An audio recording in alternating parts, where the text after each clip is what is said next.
This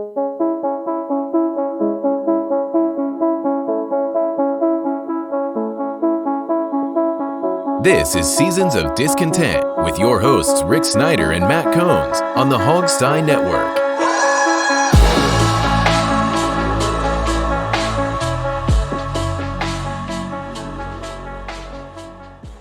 Welcome to Seasons of Discontent, Season 5, Episode 44, brought to you by Rick Snyder's Washington across all social media. And I'm Rick Snyder. I'm Matt. And we're back discussing all things Washington life and sports as part of the Mighty Hogstye Network on audio and here on YouTube on video. Well, Matt, Coach Ron Rivera said that quarterback Taylor Heineke will start for the Washington football team against the Philadelphia Eagles on Sunday. But Kyle Allen will be playing something of these next two games. It kind of makes me think he might start against the Giants in the last game. And, it came up, it's like season is pretty much shot. Taylor's, still got a little chewed up. You trade a 5th-round pick for Kyle Allen. Might as well see what he can do. Not that one game's going to change anybody's mind, but I think you owe it to at least let him play that game on there and just see where they are. But Kyle Allen could throw 6 touchdown passes. Ain't going to change anything. But I think you should at least give it a shot because he traded a pick for him. Mm-hmm. But the two of them will play. I wouldn't be surprised if Kyle Allen plays part of the – we'll just see how they do against Philly. I expect Philly to be, another blank show coming up Sunday at FedEx Field with, 50, 60,000 Eagles fans and about 6 or 8 local fans. This happened, 2-3 years ago. Philly needed the game to win at the end of the season. And it was like 95% Eagles fans. Mm-hmm. I expect the same thing to happen. What Washington fan would want to go see this? Nah, at this point, it's too cold. I don't feel like going. But Rick, you know what it is? When you have 2 quarterbacks, you don't have one. And that's where they're at. If they're gonna, it almost seemed like Ron kind of hinted at them. There's going to be packages for Kyle Allen against Philly, and then he's going to play against the Giants. Like, I don't know, man. Here's my thing, and I've been wanting to ask you this. So we kind of looked at this last 5 games as the breaking point of the season. This is where you're going to either make it or break it. Well, obviously they're breaking it. What happens at the end of this season? What improvements will be made to this team? Do they go quarterback? Do they trade for somebody? Derek Carr's name's getting thrown out there again as a possible trade for the Washington football team. What has to happen to get you excited for this new name that's apparently going to be coming next year as well? They still have this big name reveal planned, and they're going to find a way to botch that because nobody's going to care at this point because they're going to go out losing 5 straight games probably to division rivals. Yeah, I mean, for a new name, it'd be like your friends behind you. This team needs to go in witness protection. They don't need a new name. They need a fake name for a while. And I was thinking the other night, as bad as they were getting beat by Dallas, I thought, I wonder what local politicians thinking, man, we got to get that team to play here. Let's give them $1 billion to put the stadium here. This is a real key thing, and that's why they're going to go quarterback in the draft, because Danny needs some marketing, because this stadium deal is going to be cut in the next year, and he needs something to excite people. Otherwise, these politicians are thinking, well, we care if they come here. They suck. You got to try and do – this is all about money. But who excites you? Who's going to excite the fan base? Pickett, Corral, Ritter. Who's going to excite you? This isn't Mac Jones and Tua Tagovailoa. It's not Justin Herbert or Joe Burrow. None of those guys are in this draft. I know it's classic timing when they're in position at the wrong time, and it's so they can't find the guy they particularly want. There's not a veteran free agent that would excite me. You're not getting Aaron Rodgers. Well, Aaron Rodgers is not coming to this.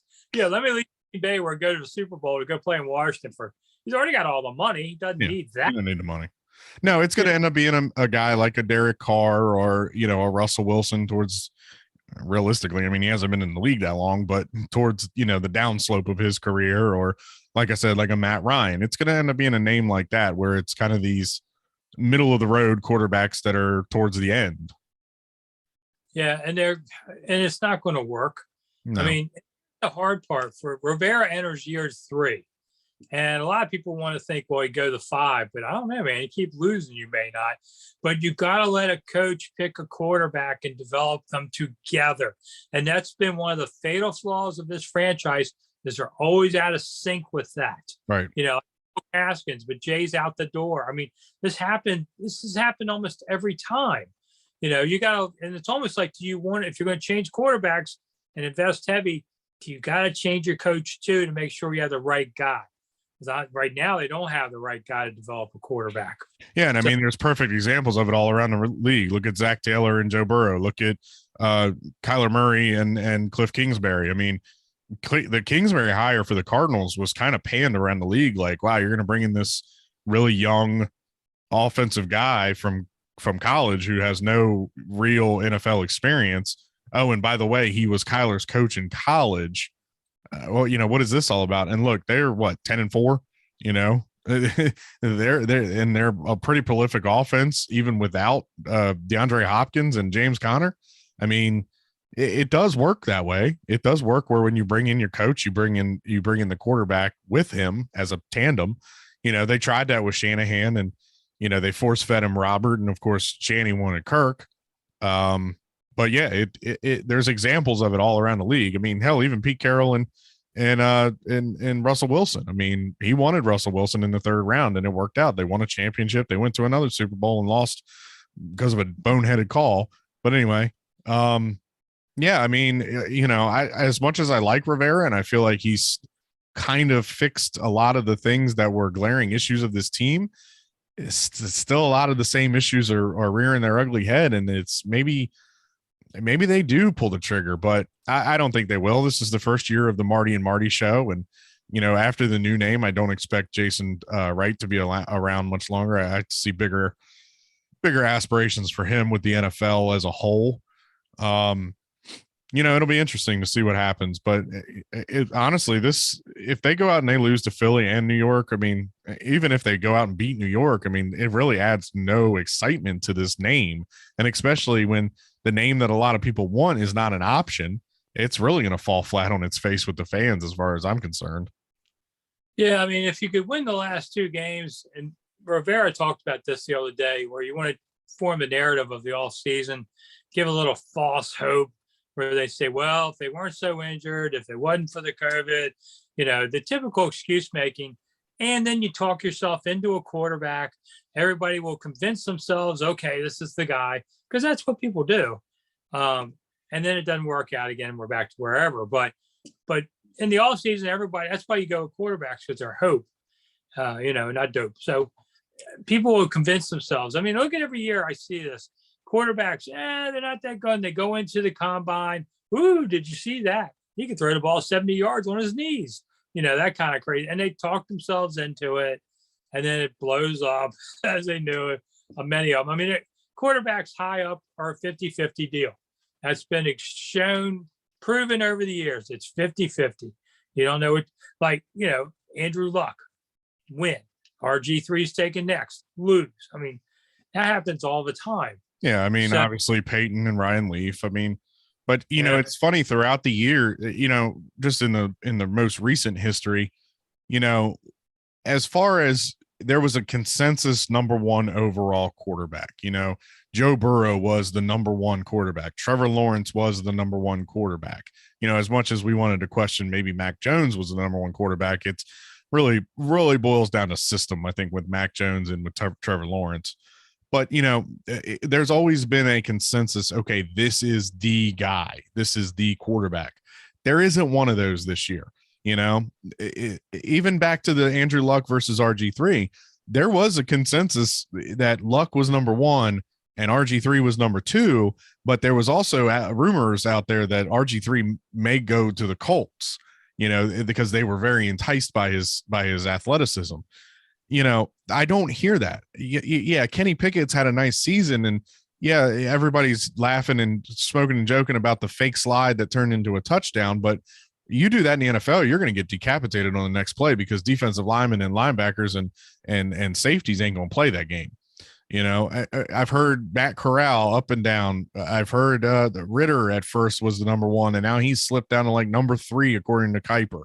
This year's a crapshoot. I hate to say it, but this is more of an Achilles Smith draft than it is a Andrew Luck, Joe Burrow type draft. Yeah. Well, and they're right now, I think they're 9th in the draft. Lose your last 2, maybe you can get to 7th or something. Well, guess what? CBS Sportsline has us taking Matt Corral, and then Kenny Pickett falls to the next pick to Atlanta Falcons. So there you go. It's already started. Quarterback talk, quarterback draft talk. And that's that. But see, here's the thing. I don't want Dan involved. I understand he wants the guy that he can market and all this stuff. But he stuck his nose into the dang on Dwayne Haskins thing because his kid went to school with him and he's from here. And look how that turned out. Dwayne is not a good quarterback, clearly, because he's not even getting a chance up in Pittsburgh, and Big Ben is turned into the Mona Lisa. He can't move. Yeah. I mean, plus I remember when Snyder took Ramsey and Spurrier said, you can draft him, but I ain't playing him. Yeah. Well, that's because he had Shane and Woeful. He wanted Shane and Warfel. Yeah, I mean, well, they wanted to draft a guard that year, but Dan Snyder, the people tell me, he said, I am not standing on a platinum stage next to some 6'6" guard where I look like a rag doll compared to him. You don't have to. You're the owner of the team. Let the head coach and the GM do that. No, he wanted to do it back then because it came from another press conference where he got an arena team, which never happened, but the arena commissioner was like 6'8", 300, and Dan looked like mini me compared to that guy. That guy was huge. He was like one of the pro wrestler guys you like. Yeah. So he didn't want to do that. So he said, I'm not taking a guard. That's the kind of craziness that goes on. And the owner's like, I'm the boss and you're applesauce. We're taking what I want. It's just ego. He's an egotistical maniac. We all know that. Yeah. Well, I hope if he gets a new stadium, they can put it down the Potomac River. He can dock that 70-foot yacht there. That'd be a lot of fun. So, we're getting ready to come up on the first of the year. Only 3 weeks until season ticket renewals start. So, got to pay your money. I don't know. The wait list is too long. I don't know if I'm going to be able to get them. That is so crazy when I heard that yesterday. Season tickets are due. He's like, what? Who's renewing their tickets after this? Yeah. I might want to delay this a little bit. All right. End of this, our last show of the year. Man, we did a lot of shows this year, 44 on there. Do you have a New Year's resolution? No. No. Yeah, I don't know. We'll see if I'm still here next year at this point. Yeah. I'm turning 62 and retirement creeps into my head. People were telling me don't go. But I was going to say, you had a couple guys on Twitter today begging you not to retire. Yeah, it was kind of funny. Where did that come from? I have no idea. I was going to say, what did that guy, has that guy been listening to our offline conversations? That, or I was looking pretty tired last night. Maybe they just figured I'm ready to check out on the. Hey, you want to talk about the ticket renewal announcement? Dwayne "The Rock" Johnson is going to be having an announcement here shortly about the future of the XFL. And apparently they're going to have new teams in new cities. So we may not have the DC Defenders anymore. I was so disappointed they didn't get a USFL team where we could have gotten the Commandos thing back. Right. You need some off-season football. As you and I know, it was a lot more fun going to the off-season game. Yeah, it was. But it's too cold in DC to go Commando. So let's go Defenders. Last time you took me to a game, I got violently ill. So, and it wasn't COVID. It was right at the start of COVID, though. It was just a straight old stomach flu. Can you imagine that? The last thing I did in public before the COVID pandemic was go to a XFL football game with you. Yeah. As soon as I got home, I started puking. Yeah. So that was there. You go. All right. Well, we'll see everybody next year. I'm Rick Snyder. I'm Matt. Happy New Year. Bye. Bye.